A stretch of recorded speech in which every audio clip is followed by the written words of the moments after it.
Panginoon, sa iyong biyaya kami nananalig, gabayan mo ang aming pamilya sa bawat hakbang ng buhay. Bigyan mo kami ng lakas at liwanag upang patuloy kaming magalak sa iyong pag-ibig. Pagpalain mo ang aming tahanan ng kapayapaan at kasiyahan.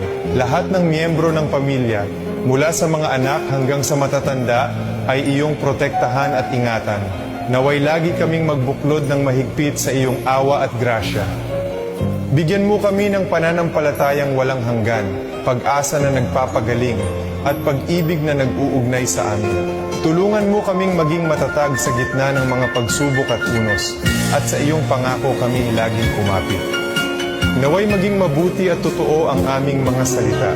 Sa lahat ng aming iniisip, sinasabi at ginagawa, turuan mo kami ng pasensya at pag-aalaga.